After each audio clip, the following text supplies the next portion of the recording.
रीवा के सरकारी अस्पताल में काम कर रहे डॉक्टरों द्वारा ड्यूटी के समय प्राइवेट प्रैक्टिस करने के मुद्दे को उजागर करती है। सरकारी आदेशों के बावजूद डॉक्टर अपने सरकारी आवास में प्राइवेट प्रैक्टिस कर रहे हैं और इसलिए सड़क के किनारे बोर्ड लगा रहे हैं। ये सरकारी आदेशों का उल्लंघन है और मरीजों के लिए भी समस्या पैदा करते हैं। रीवा में सरकारी अस्पताल में काम कर रहे डॉक्टरों को ड्यूटी के समय प्राइवेट प्रैक्टिस न करने के आदेश जारी। डॉक्टरों की प्राइवेट प्रैक्टिस की बोर्ड सरकारी आदेशों का उल्लंघन करते हैं। कलेक्टर और चिकित्सा महाविद्यालय के डीन ने कार्रवाई की बात कही। रीवा के स्वास्थ्य मंत्री और डिप्टी सीएम ने सरकारी अस्पतालों में सुधार की बात कही। रीवा में सरकारी अस्पताल में काम कर रहे डॉक्टरों को ड्यूटी के समय प्राइवेट प्रैक्टिस न करने के आदेश जारी किए गए हैं, लेकिन डॉक्टर सरकारी आदेशों का उल्लंघन करते हुए अपने सरकारी आवास में प्राइवेट प्रैक्टिस कर रहे हैं और इसके लिए सड़क के किनारे बोर्ड लगा रहे हैं। कलेक्टर प्रतिभा पाल और श्याम शाह चिकित्सा महाविद्यालय के डीन सुनील अग्रवाल ने कहा कि वे इस मुद्दे पर नजर बनाए हुए हैं और जल्द ही कार्रवाई करेंगे, लेकिन यह सवाल उठता है कि यह कार्रवाई कब होगी। रीवा के स्वास्थ्य मंत्री और डिप्टी सीएम राजेंद्र शुक्ल ने सरकारी अस्पतालों में सुधार की बात कही और कहा है कि वे डॉक्टरों को सुधरने के लिए समय देंगे, अन्यथा कड़ी कार्रवाई की जाएगी। डॉक्टरों की प्राइवेट प्रैक्टिस को लेकर आपने कुछ आदेश जारी किए, क्या आदेश? देखिए, जो शासकीय नियम पहले से निर्धारित है, उनके ड्यूटी आवर्स जो टीचर्स के जो भी हैं चिकित्सकों के निर्धारित हैं, उसी टाइम में हमने बोला है कि उन लोगों को अपने अस्पताल में या अपने कॉलेज के अंदर उनको अपना समय देना चाहिए। उसके अलावा जो ड्यूटी आवर्स नहीं है, तब आपको जो निर्धारित जो नियम है प्राइवेट प्रैक्टिस के, उसके तहत वो अपनी प्रैक्टिस करें, हमें कोई ऐतराज़ नहीं है। आप जहाँ बैठे हैं ठीक पीछे डॉक्टरों की कॉलोनी है। सुबह से ही मरीजों का तांता लगता है, लगातार डॉक्टर पेशेंट देखते हैं और ये भी लिखते हैं कि सुबह इतने पेशेंट देखेंगे, दोपहर को इतने देखेंगे, शाम को इतने देखेंगे, तो उन पर कब होगी कार्रवाई?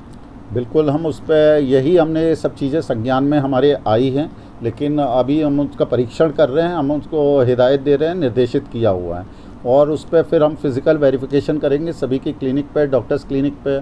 और जिस तरीके से जो उन्होंने बोर्ड भी लगा रखे हैं जो गैर नियमों से, वो भी हमें ठीक नहीं है कि प्रचार प्रसार का माध्यम नहीं है, प्रोफेशन ऐसा है, अपने को आपके पास आते हैं तो वो उस पर भी हम रोक लगा रहे हैं। और हमारा प्राइवेट प्रैक्टिस पे जो भी अगर सरकारी अस्पताल के टाइमिंग के अंदर अगर कोई भी पाया जाता है, हम उसके खिलाफ कार्रवाई करेंगे, क्योंकि हमारे माननीय उप मुख्यमंत्री जी हैं, हमारी सरकार है और हमारे यहीं के रीवा क्षेत्र के हैं। हमें रीवा अंचल को स्वास्थ्य और चिकित्सा शिक्षा के केंद्र में उच्चतम स्तर पर ले जाना है, चिकित्सा का भी हब बनाना है और हमें चिकित्सा शिक्षा के लिए भी हमारे पास पूरे हिंदुस्तान के जो हमारे रैंकिंग जो सुधरे, तो हमारे जो छात्र यहाँ पे आए पढ़ने के लिए, तो उनको लगना चाहिए कि चिकित्सा शिक्षा का सबसे उच्चतर केंद्र है।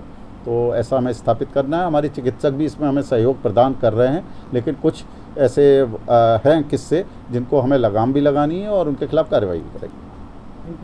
कहीं भी, चाहे वो मेडिकल कॉलेज के डॉक्टर्स हों, मेडिकल कॉलेज से मतलब है कि एसजीएमएच या अन्य कहीं के, या फिर अपने डिस्ट्रिक्ट हॉस्पिटल या पेरिफेरी के भी जो अपने सीएससीज हैं, यदि वहाँ के डॉक्टर्स के संबंध में अब हम लोग ये औचक निरीक्षण शुरू करेंगे और औचक निरीक्षण में कोई भी शासकीय नियमों का उल्लंघन करता हुआ पाया जाएगा तो उनके खिलाफ कड़ी कार्रवाई होगी। और इस बात की समझाइश और निर्देश भी सभी को प्रॉपर दिए जा चुके हैं कि उनको जो भी उनके ओपीडी के समय है उसमें कोई भी प्राइवेट प्रैक्टिस नहीं कर सकता है और औचक निरीक्षण के दौरान जो भी लोग इसमें आएंगे उनके खिलाफ कार्रवाई होगी।